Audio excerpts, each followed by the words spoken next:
Item number 5, which is consent calendars, and all items listed under the consent calendar are routine and for approval only and are enacted by one motion or action. And we do have A, B, C, and D. Is there a motion for council to approve the consent calendar? I motion. We have a motion by Councilmember Reynosa. Is there a second? I'll second. Second by Councilmember Hernandez. Angie, roll call, please. Councilman Reynosa, Yes.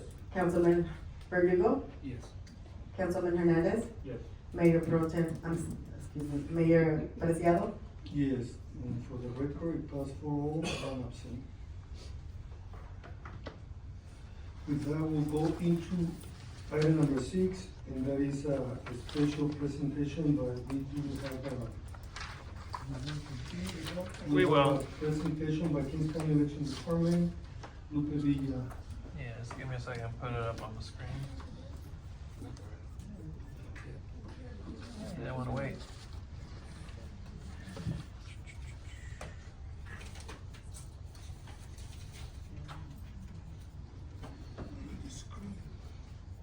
Yeah, you'll have a item, it is in the packet, it was updated yesterday, and you have it in that additional packet.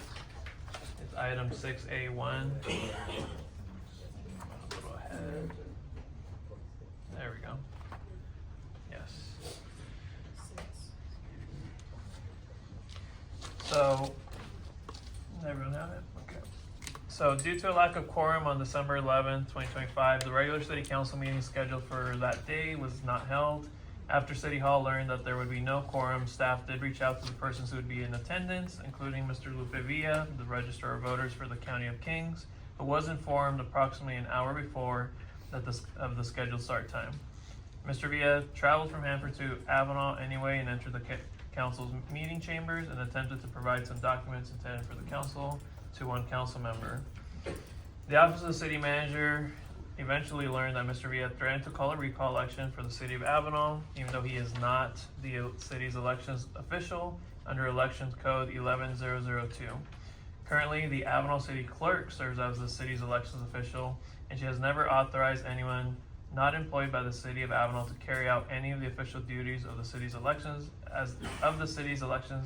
office, including and without limitations those under Elections Code 1122.7, 1122.4, 1122.0, and 1122.2.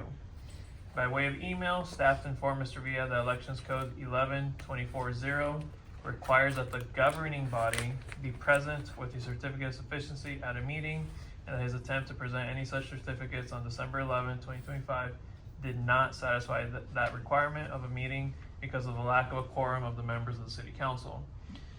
When Mr. Villa threatened to call a recall election, the office of the city attorney faxed and mailed a letter to Mr. Villa on December 25th, 2025, so Christmas, further explaining to Mr. Villa that he had no authority to present certificates of authority when a formal meeting of the city council did not actually occur. And in fact, he had no authority to attempt to carry out the duties of the city's elections official, which include accepting, reviewing, and approving a municipal recall petition. As of the time of this report was prepared, and he did end up showing up, neither Mr. Villa nor anyone else from the County of Kings has responded to the city attorney's letter. I believe he did send something by way of their council, I believe. Mhm. And to clarify how Mr. Villa or anyone other than the city clerk might have lawful authority in the recall process for municipal officers of an incorporated city, particularly when there is no agreement for county registrar of voters election services, which we did end up hearing some discussion and still no resolution. Mr. Villa was informed that he will be allowed to make a presentation to the city council during today's meeting. We did invite him to stay so he could actually more formally and take time to unpack regarding the recall. I understand he had a presentation, but he decided to only present during public comment. However, it's unclear what his current position is and whether he will continue to impersonate the city's elections official in that recall process. To me, it seems he will. In terms of recommendation, there's no action to be taken. We just want to inform the council on these items and developments. And again, after consulting with the city attorney, staff recommends that the city proceed with seeking review of this dispute with an unbiased member of the state or federal judiciary. If the County of Kings and the Register of Voters should attempt to usurp the authority of the city's elections official and proceed with attempting to schedule a municipal recall election.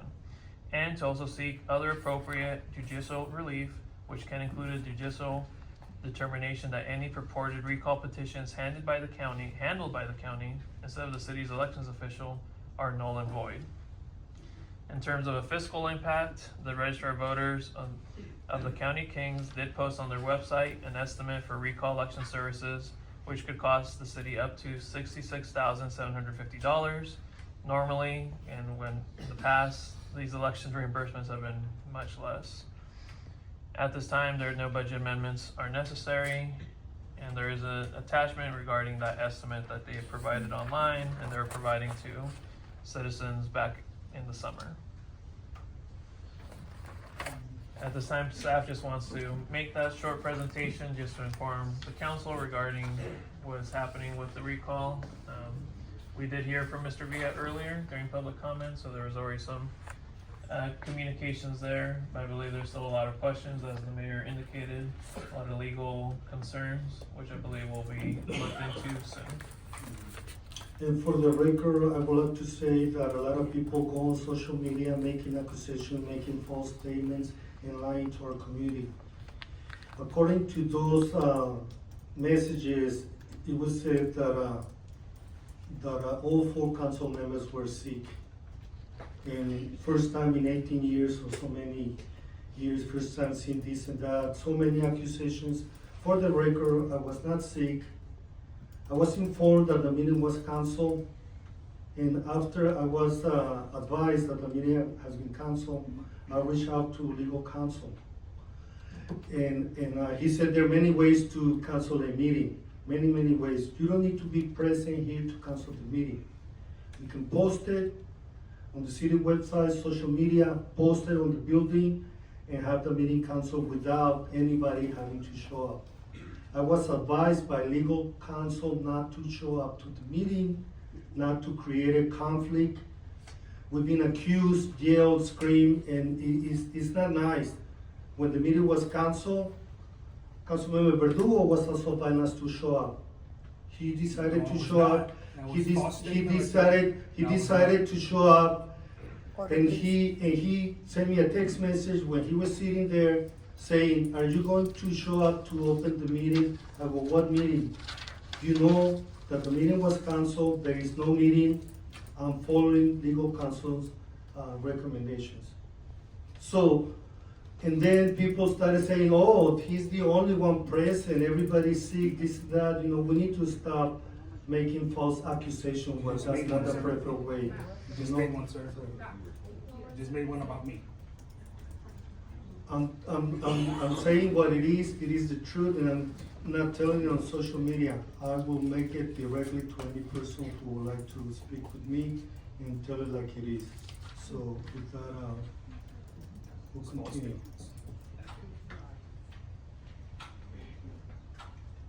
And I'd like to say something to you. I advised Anthony that day that I was gonna come over here. And I was gonna show up anyways, just to see who else shows up. You can do. So you were aware that it was canceled? Yes, you but were I didn't tell aware you that it that I was was gonna canceled. show up, and you didn't reply nothing. You said, I think you said okay. I don't usually reply okay. So never said it was okay. He's saying. But he never knew said I was it gonna show up. He never said, he put his name. He never told me no. That council had said you don't have to show up, but I did show up. But he knew. When a meeting is canceled So and you were a don't- board don't- member of the school don't- district for how many years? Don't pull out false statements about me. How many meetings did you show up to a school council meeting when it was canceled and you still showed up? It's never been canceled at the school. So you should know that when a meeting is canceled, what does it mean? There is no meeting. That's what it means. The meeting that has been canceled, there is no meeting. Thank you. For the record. Okay, there it is. FYI, this is being posted right now. That's the adjournment notice, Mr. Ricardo Verdugo, and by law, we don't Put the have whole to. thing up there. That is the whole No, thing. it's not. The next thing is from December 11th. No sharing since we were posted yet. We don't have a quorum to hear staff reports and proceedings, take any actions. Moses advised not to try having the meeting if there is no quorum in order to not What's the top violate of the that Brown document? Act. It's the adjournment that's also in the packet. That document's missing the top tab where it says, do not sign if all council members, 5 council members are absent. Why are you leaving that out? I'm not, You it's shouldn't- in the packet. It so- shouldn't be signed at all, Put it up. because I was here. Put that up.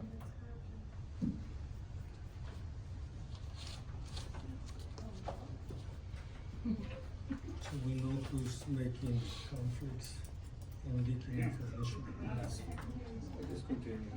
Okay. Order, please. Continue meeting, please. Would you mind pointing out where it says do not sign if all 5?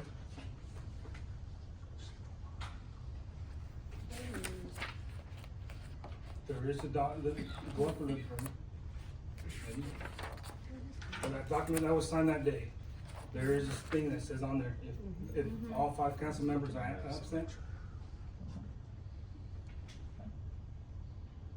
That's not the original document. Not the original document? Okay, I'll wait for you to bring me the original then. Okay, I'll find it at home. We'll continue. We see who is creating conflict or making false accusation and leaking information. With that, we'll move over into item 6B. Yes.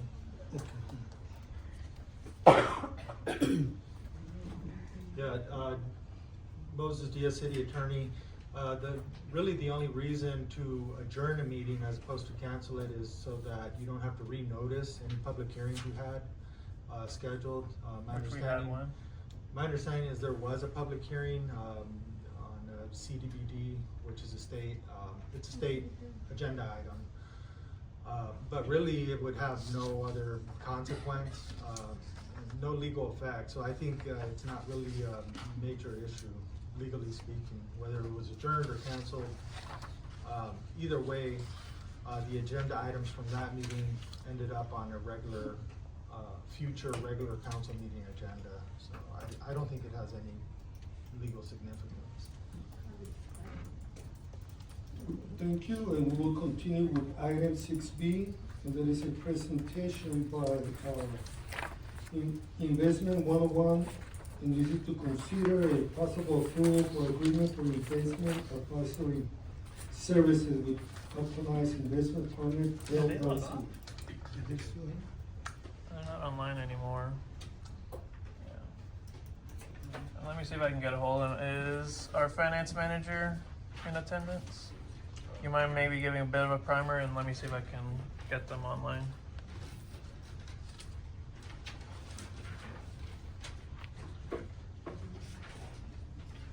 Alright, so good evening, council members. I'm Brian Arellano, the finance manager for the city of Avenal. So I'm here today to give a brief introduction on Optimized Investment Partners. They first reached out to me about a year ago, and they're basically an investment advisory service. They help a lot of agencies manage any idle cash that they have. For us, that's late. Some cities don't even do late, and LAIF is just basically it's a state-run program for local agencies to pool their money to have it at least yield some growth rather than just have it sit idly. So Optimize does work with some municipalities near us. There's the city of Kalinga, Lemoore, and there's a couple of other ones, but I listed those 2 specifically because I did reach out to local cities that they work with and asked them how Optimize was working with them. The responses were fairly positive.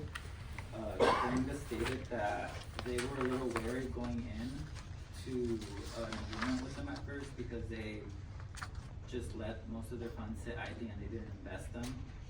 And moving forward with them, they stated that Optimize was always very open to communicating they met the goals that they said that they were going to deliver. And overall, they said they were positive. They yielded quite a bit of additional returns to interest revenue that they were receiving. Lamar also responded with positive feedback. And they also stated that OIP made sure that council and the city was comfortable with the risk levels that they were taking. So they basically do involve a little bit of risk because they are moving the money around. LAIF in particular prioritizes security to the funds rather than growth, but Optimize will move the funds around a little more actively, so that does introduce a small amount of risk, but they make sure that they're always within the comfort levels that the agency is within. So other than that, are they ready?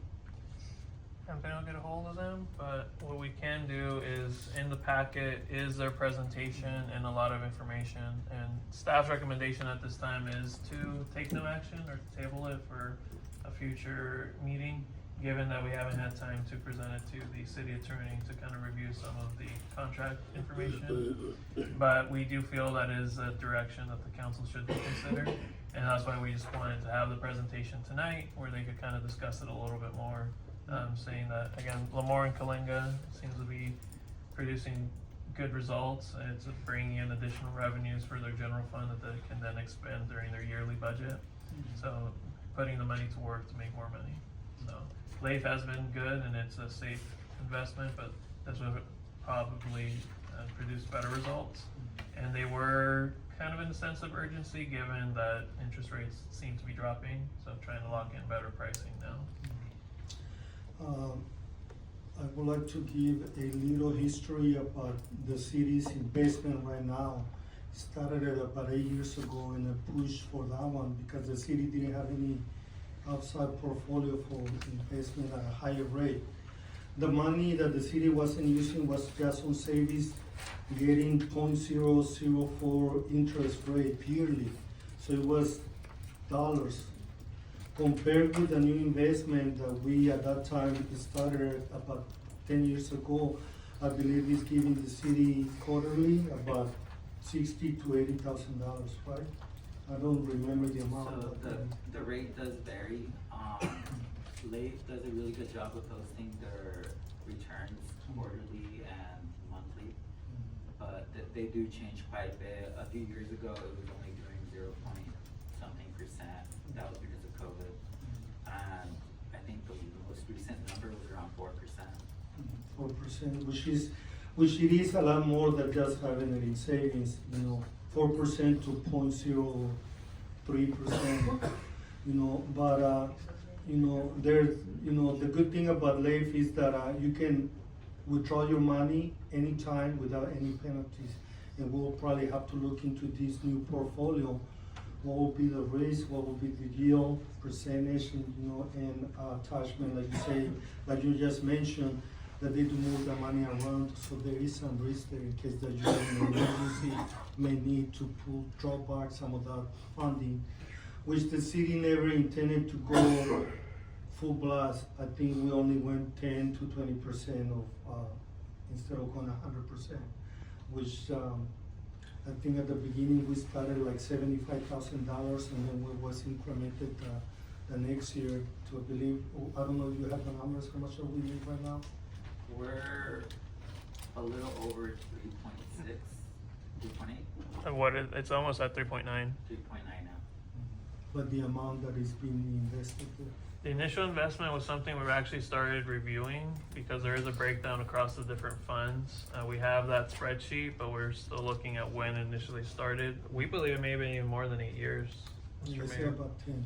Yeah, They said about 10. which we think was about maybe 850,000 was the initial investment. But that's why we don't have the exact number. We have the spreadsheet from the last few years, but not from the original start date. Okay, well, that's just information to the community and to the new council, why we're here. And I believe looking at other investment groups that may potentially give a better deal to the city it is a good thing, but not without looking very closely to the risk and liabilities that, you know, the city's, funding will be, involved, so. So now they are online. They've been put away in a breakout room, so that way we can have them ready when we need them. So I'll pass it on. Brittany, you missed Brian's intro and a little bit of discussion about the city's finances and LAIF, but if you don't mind, we can go ahead with your presentation.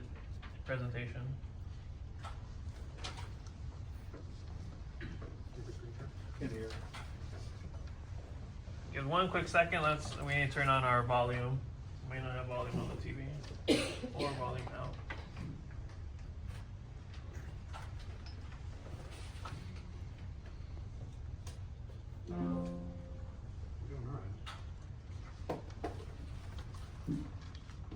If you want me to speak so that you can test if you can hear me. We have it on my computer, but not. Testing, testing. Yeah, one second. There we go. Oh, okay. Perfect. We're good to go now. Go ahead.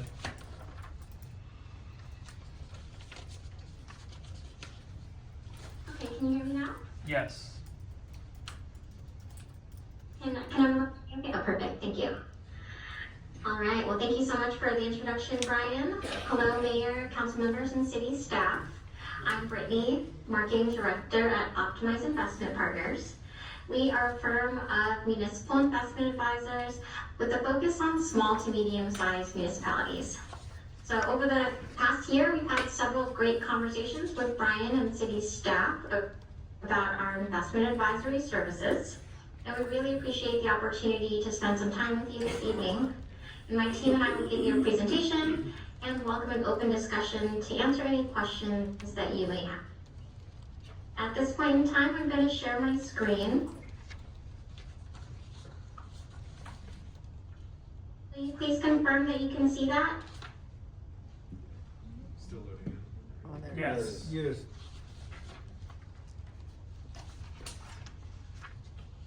Thank you. All right, I'll jump right in. So in this presentation, we'll discuss a few key topics. We'll explain the investment requirements set by the California Government Code and the city's investment policy. We'll discuss industry best practices and what sets OIP apart. And then we will show you how we'll positively impact the city and show you a list of our success stories. Please feel free to ask questions along the way. So first up is public agency investment requirements. The California Government Code has specific rules that we're all supposed to follow as fiduciaries, like the prudent person's standard, meaning we must look out for the public dollar first and foremost. OIP must put your interests before our own, and it's really about the safety of principle. OIP is here to add a layer of expertise to what you've already been doing. Next is permitted investments. I won't go through each of these types of investments in detail, but the biggest question that councils usually have is how do we make sure our money is safe? OIP primarily focuses on investments that are fully backed by the faith of the federal government, that have implied backing by the federal government, are covered by FDIC insurance, that are fully collateralized like LAIF, or that are on the lower end of the risk spectrum. You'll notice two investment vehicles highlighted in yellow. We'd like the city to consider including shares of beneficial interests issued by joint power authorities and the county investment pool, which we can discuss as we develop our partnership. The city currently utilizes LAIF and checking accounts. While LAIF is an excellent and highly liquid investment tool, it's exposed to a high degree of interest rate risk. In fact, LAIF's yield has declined for 16 consecutive months. OIP strategies would incorporate additional investment vehicles to lock in the best available rates for 1 to 5 years, diversify the city's portfolio, and create stable interest revenue that the city can rely on. Does anyone have any questions about this slide? Go ahead. All right, I'll move to, okay. All right, so at OIP, we provide end-to-end support to municipalities to manage their investments responsibly, strategically, and in full compliance with public funds standards. Our services include investment policy review and adoption, where we conduct annual reviews of your investment policy and recommend updates to keep it aligned with evolving regulations. Regulatory compliance, where we ensure your investments remain compliant with all applicable government codes. Cash flow modeling and laddering, where our team performs a detailed historical cash analysis and builds a robust cash flow model and provides monthly updates to support strategic long-term planning. Then we provide education and training. We offer tailored educational sessions like this Investments 101 and ongoing support to empower your staff with essential investment knowledge. Next is liquidity management, where we actively manage liquid funds to maximize returns while maintaining the liquidity needed for daily operations. Finally, transparent monthly or quarterly reporting. Our clear and concise reports, including council agenda items and staff reports, keep all stakeholders informed about portfolio performance. Together, these services form a complete investment management solution. We go beyond transactions, where we partner with you to strengthen your city's financial foundation. This slide compares typical municipal strategies to OIP's approach. Most small to medium-sized agencies use passive investing, which is safe, but exposes the city to interest rate risk and uncertain returns. This is where we believe the city falls under. Active strategies add variety, but often overlook municipal needs that are impersonal and outdated. OIP goes further, building on the California Municipal Treasury Association system cash flow model and dynamic cash management to create an optimized ladder strategy that improves safety. So the three core advantages that sets OIP apart and directly benefits your city's financial performances are active cash management, where we'll develop a tailored investment strategy based on the city's unique cash flow needs. Budgetary resiliency, where OIP's optimized ladder strategy locks in the best available rates and keeping your funds productive until they're needed, giving the city the financial stability needed for long-term planning. And lastly, reducing interest rate risk by locking in rates with the appropriate investment tools and strategic time horizons, which can guarantee returns.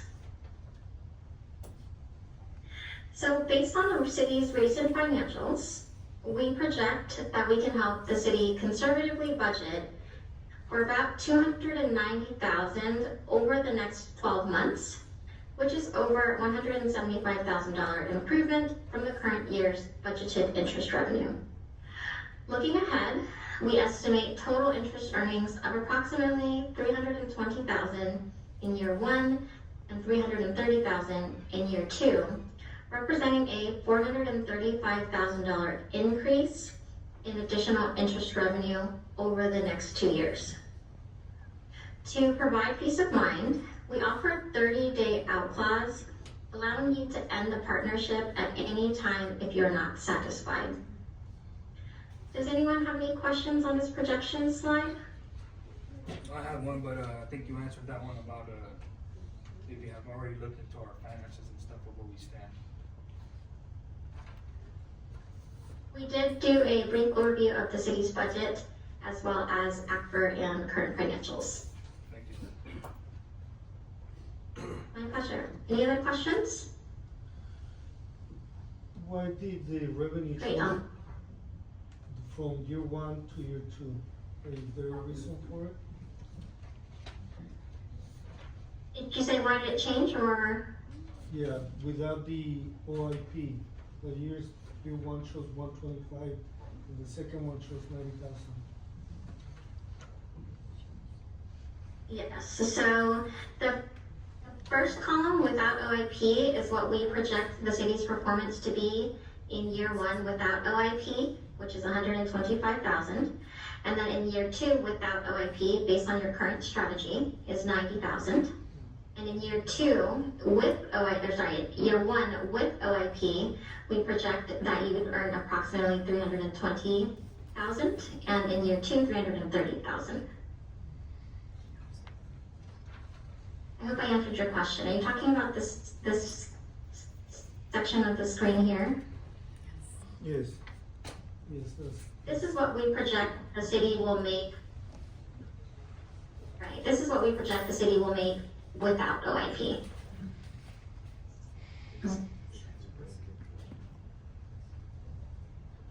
And the difference in year two is because interest rates are currently trending down.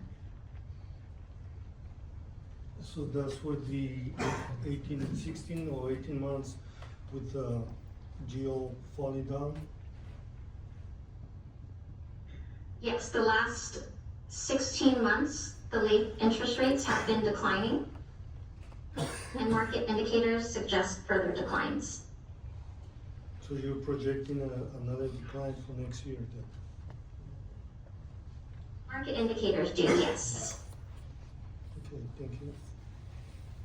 What we would do to prevent some of this from happening is select investment vehicles from that earlier screen that I showed you, which will allow you to lock in favorable rates for 1 to 5 years.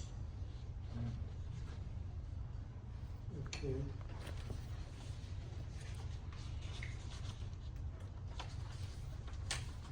Do you have any other questions? Any questions? Yeah, I have one. You know, I did call around about this right here to other cities that were given to us that had this. And the question I had was, who's responsible for moving this money around? Do you guys move it around for us without, or does your company advise the city that we need to move money? Yes, we are non-discretionary advisors, so we will provide advice, and the city can decide whether or not they want to accept our advice or not. And how often do you do that? We do that on a monthly or more as needed basis. We look at your cash flow history, and then we project what your city will need based on your current financials, as well as capital improvement projects and budgets. And then we'll assess how much money is needed to remain for operational use. And then we will advise upon what the investment portfolio looks like with that information. So that means our financial department needs to be on top of this in order for us to take advantage of whatever you're offering. And honestly, it takes about 5 minutes per month after the initial setup. So what we'll do, actually on the next slide, I'll actually tell you the process, or less, to get the process in place. And after that, it'll take your final workload. We do all the heavy lifting as far as reporting goes, compliance management, and we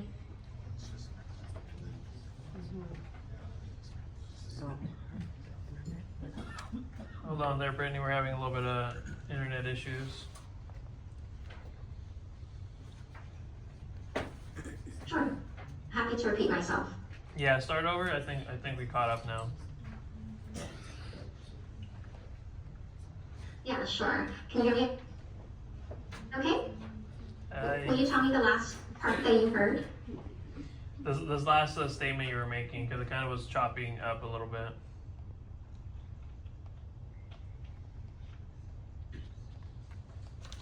Sure. So we are a non-discretionary investment advisor, meaning we'll provide investment advice for finance staff to accept and follow or not to follow. It would be finance staff's prerogative. What we would do is look at your historical cash data and as well as your upcoming CIP projects and budget to see what the city needs to have in operational accounts. Then we would make an investment advice on the rest of the funds. Okay. That's all that.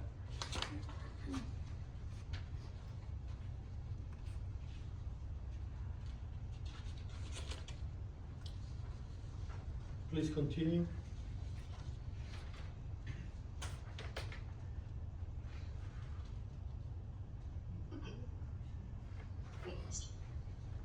Did everyone hear my part about the 30-day out clause? Yes. Just wanted to confirm. To provide peace of mind, we offer a 30-day out clause. Okay, yeah. All right, great. So if you choose to move forward with OIP, we begin by reviewing the investment policy for the city and recommending updates as needed, and then performing a cash flow model analysis. Then we assess the city's custody and broker-dealer relationships to confirm best-in-class service.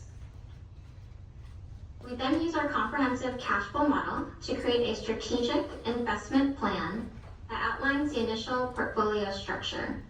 This plan will then be approved by the city. Then we'll meet with your finance team and the city's broker-dealer to execute the investments according to the approved plan. After that, we perform continuous management by actively monitoring all accounts and provide monthly or more recommendations to keep your portfolio optimized. I think this is the part that I failed to mention again in the last slide when we had some audio issues. This term's cute.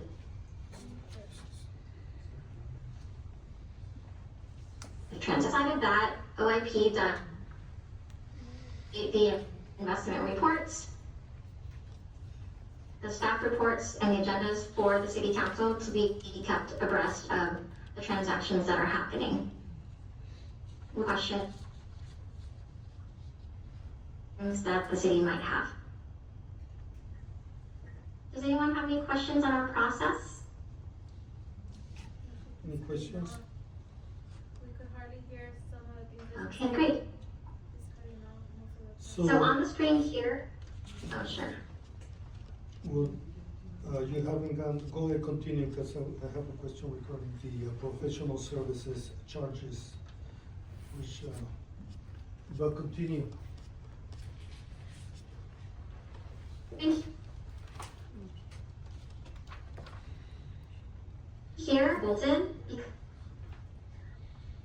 as their agencies that are relatively close to you. We welcome you to connect with any of our references.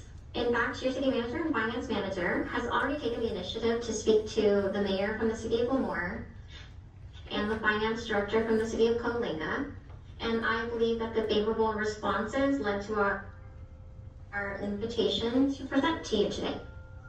I also wanted to highlight the cities of Coalinga and Del Mar. We were awarded contracts with those cities following thorough RFP and RFQ processes. And by utilizing cooperative purchasing as a procurement method, the city could engage with OIP in a very streamlined manner. Someone in the room had a question. I'd be happy to answer that now.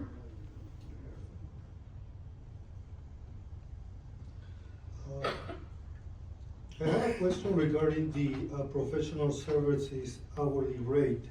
So this is on, can you predict any, how many hours by the month or by the quarter?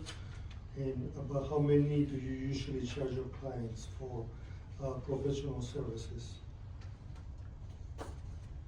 Yeah, so our fee is based on assets under management. Our fee for the city of Avenal will be 12 basis points, which comes out to about $950 per month. And with that, there are no additional hourly rate fees for services related to investment advisory advice. So there would be no hourly charges unless you requested us to present in person at City Council. Otherwise, all virtual meetings are unlimited with no extra fees. Okay. Any other questions? Not for her. No questions, can you continue, please? Absolutely. we've covered a lot today, and I appreciate your time. On the screen are common questions that we typically hear, and at this point in time, my team and I will address any questions you may have. City Manager did mention that this is a new item that council hasn't considered before, so I welcome you to take as much time as you need, and I'm happy to wait to answer any questions you may have. Sounds good. Tony, any other questions, direction? No other questions. I know, Brittany, you sent me some other information, and I'll be forwarding all of this to the city attorney, and we'll take our time just to come and review it, and definitely if there are any questions or direction from council, but it is staff's recommendation to explore this topic and finding ways to help our city's money generate more money. Yes, there's definitely a lot of room for opportunity and growth here. How much time would you say before, I don't recall when the Fed will be looking at interest rates again, but I know they have been going down, correct? Yes, they've gone down the last 3 meetings, and the next meeting, I believe, is in 2.5 weeks. I don't like to speculate, we don't speculate, so I can't say for certain, but market indicators do suggest downward trending. I'm happy to send you an update at the next meeting as well. Perfect. Great. So we will be looking into it with the other information, and I know it is totally different from the list that we have right now, involving being non-discretionary. I believe the city will take some risk by not following your directions or recommendations. So, yeah, I believe council and management will be probably having a study session on this one once we gather all the information, and that way we can ask more questions. So Mr. Lopez would be. Yes, and our initial plan will come. Great, thank you. And I just wanted to mention our initial investment advice will come with a 5-year cash flow model that the city can use to plan other needs around finances. And that cash flow model will be just the initial setup.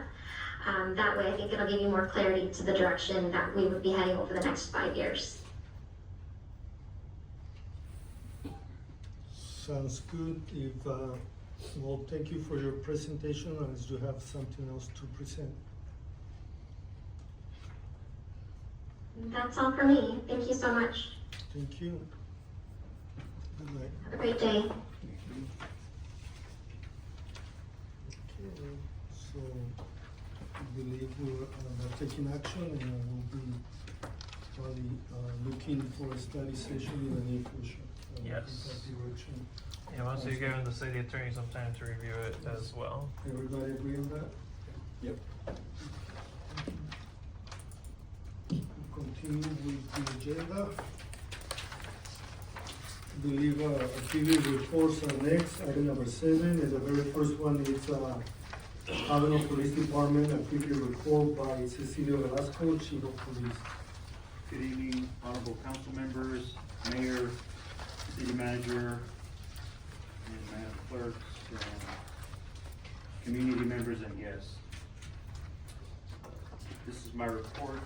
Leadership stability. Commander Rich continues to provide steady operational oversight and reliable administrative leadership.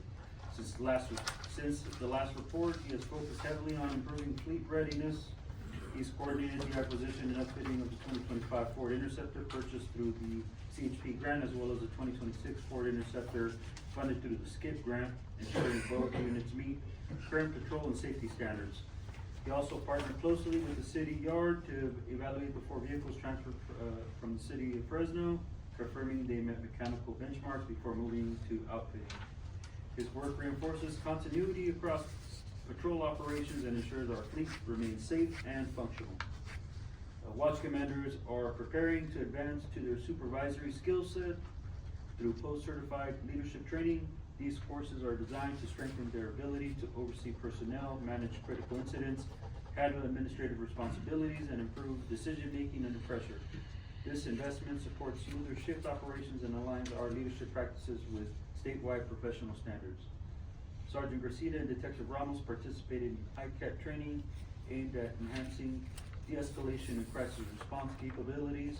The training integrating communications, assessment, and tactics. ICAT is an evidence-based approach to defusing critical incidents. It equips first responders with modern tools for safely resolving encounters involving individuals in crisis or armed with non-firearm weapons. These courses include scenario-based learning, communication strategies, and updated modules on identifying safe tactical approaches in dynamic situations. Their participation strengthens our department's commitment to safe, intelligent policing and reinforces supervisory stability as they bring these enhanced skills back to our agency. And this was actually a train-the-trainer course, so they're gonna be able to train our staff in those tactics. Recruit and retaining the best. The city concluded its negotiations with the APOA, resulting in updated agreement that positions Avenal more competitively within the region. This updated agreement positions the Avenal Police Department more competitively among agencies of similar size and within Kings County. This progress strengthens our ability to recruit quality applicants and retain our current employees by ensuring fair, market-aligned compensation. Trainee Navarro is nearing final evaluation in the FTO program. Officer Navarro has demonstrated consistent progress and adaptability throughout his training phases. Should he continue performing at this level, he is expected to transition into solo assignment, directly strengthening patrol staffing during a critical period of operational growth. You were introduced today to two seasoned officers that were sworn in, enhancing the department's experience base. Officer Mariano Sanchez, who previously served APD, returned to continue his career in Avenal. Officer Anthony Guerra, who brings over 10 years of law enforcement experience, also joined the team. Their maturity, familiarity with patrol work, and professional background will provide immediate support to field operations. International model of community trust. Community engagement remained active and visible throughout November and December. The department participated in multiple events, including Trunk or Treat, Avenal High School Career Day, the City of Avenal Thanksgiving Turkey Drive, the Turkey Trot, Christmas Parade, and tree lighting, Santa on Patrol, and we also hosted the Battle of the Badges Blood Drive. These engagements help reinforce trust, visibility, and approachability, ensuring the community sees us as true partners in public safety. The Explorer program continues to expand and gain momentum. Membership increased to 7 active Explorers with 2 more possible additional applicants. The group began participating in meetings, introductory instruction, and community activities. Uniform preparation is nearly complete, and the program continues to grow into a meaningful leadership and mentorship opportunity for Avenal youth. Our advisors have shown exceptional dedication, ensuring the program remains well organized and welcoming. The AB 481 Military Equipment Community Meeting was held December 15th. The meeting was held at the Avenal Theater at 5 p.m. and provided the public with an opportunity to review and discuss the department's annual military equipment reports. Hosting this forum reflects our commitment to transparency and compliance with the state oversight requirements, while also giving residents a platform to ask questions and understand how the equipment is used responsibly in Avenal. Among the safest cities in America, Part 1 crime trends remained largely downward throughout most of 2025. While the department experienced a sustained reduction in Part 1 crimes for the majority of the year, there were a few incidents toward the end of the year that are currently under active investigation. To preserve the integrity of these cases, specific details will not be discussed at this time. The public is assured that the department is working diligently to resolve these incidents and has increased patrol presence and visibility in identified areas of concern. A comprehensive year-end crime analysis for 2025 will be presented at the next council meeting, where a chief's report will be given. The flock safety camera system has advanced beyond CEQA phase. The CEQA process has been completed and the project is now in the encroachment application phase with Caltrans. The department is awaiting Caltrans approval before installation can proceed on state-controlled highways. Once approved, the system will move forward towards full deployment. Procurement for the department's new case management system remains underway. This upgrade is a significant step towards replacing outdated software with streamlined integrated platform that will support more efficient reporting, digital evidence management, and investigative workflows. Technology upgrades within the Investigation Bureau has been completed. New computer systems and supporting equipment have been fully installed, providing detectives with updated tools to better manage caseloads, conduct research, and enhance investigative efficiency. Embracing wellness amongst our employees. Employee wellness continues to be a central focus of our leadership efforts. Supervisors and command staff maintain ongoing communication with employees, reinforcing a work environment grounded in respect, professionalism, and openness. These regular touch points help ensure staff feel supported in both personal and operational matters. Work-life balance and healthy outlets are encouraged department-wide. With holiday season underway, personnel are reminded to prioritize rest, family time, and personal well-being. Participation in recent community events has also provided positive outlets that support morale and strengthen camaraderie within the department. APD remains committed to sustaining a culture that promotes resilience and growth. A supportive environment not only benefits the individual but enhances the organization's long-term effectiveness. As staffing increases and operations expand, wellness initiatives will continue to evolve to meet employee needs. Attached, you'll see the data for the months of, which include the months of November and December for 2025. In December, we ended with 1,003 calls for service. 672 of those were officer initiated, 20 citations given, 3 traffic collisions, and 19 arrests. And that is my report. Are there any questions? Any questions for Chief? Just curiosity, or, is the investigation still going on what happened 2 months ago here at the meeting about Zoom bombing? Are we, still investigating that, or what's going on with that? Yeah, that case is still under investigation. Cause, we really need to get this, Zoom back up, cause a lot of residents or some people need to, get back on here so they can, people that work late or work out of town that can't make it, we need to get this Zoom back up as soon as possible. And you can give us some information as soon as you see, find something out.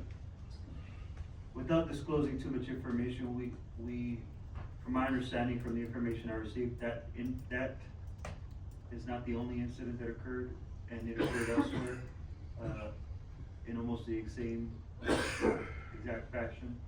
And without releasing information, that investigation is gonna be forwarded to our federal partners for assistance, because it crosses state lines.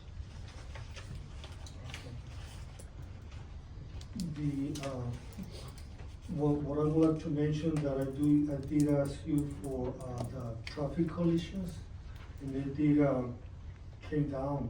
We used to have 10, 12 in a month. That is concerning, but now, you know, I would like to see the citations, there's almost, you know, and also the arrest is only, you know, very high numbers.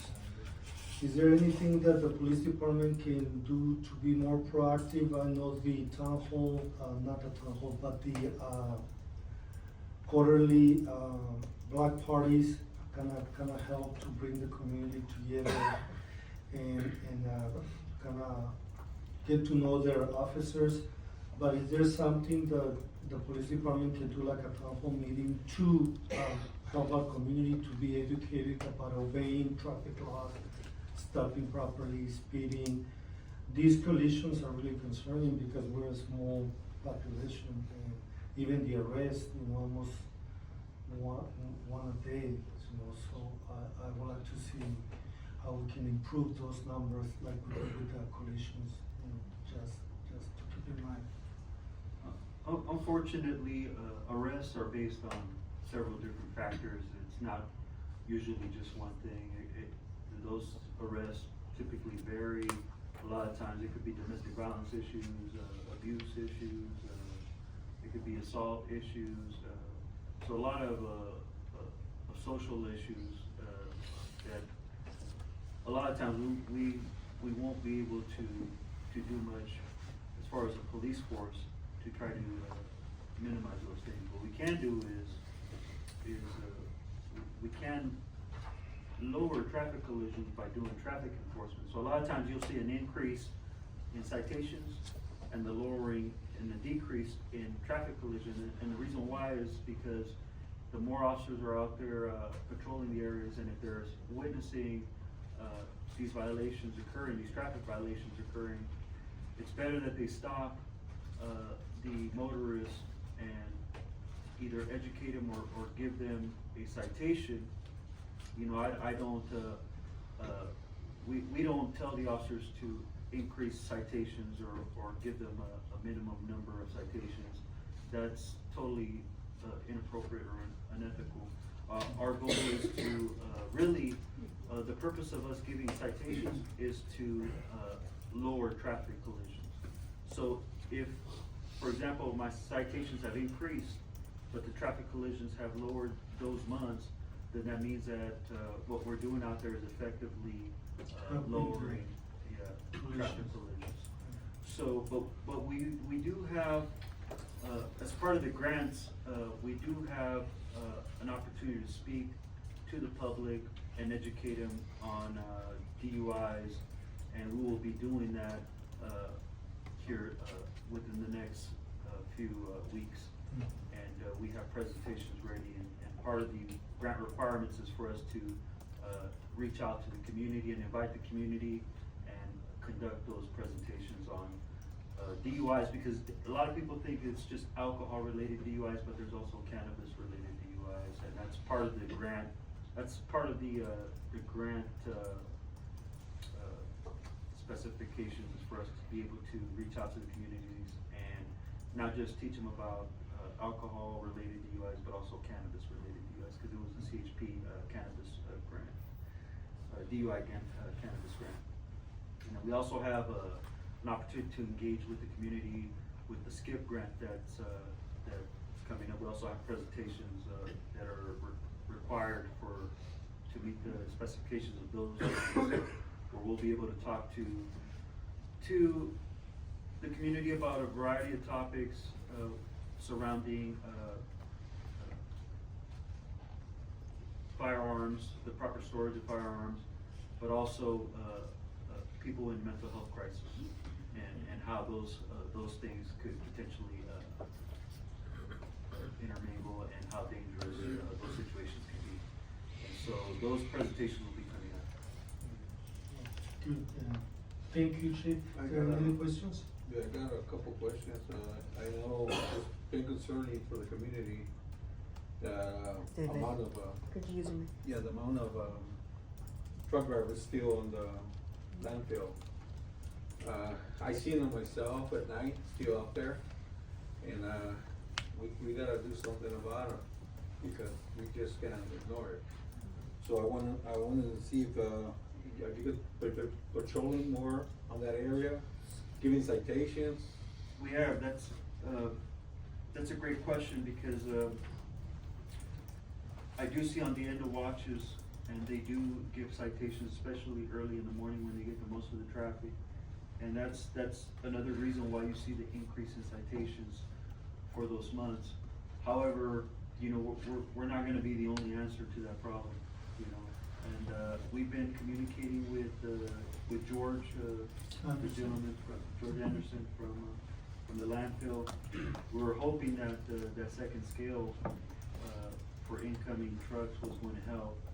However, you know, you still have, no matter how many tickets we get, a lot of times you'll get new drivers that come in, and we either have to educate them or deal with them, you know. And so we're doing our best as far as Is there, policing. I don't know if there's a way to raise the ticket fees?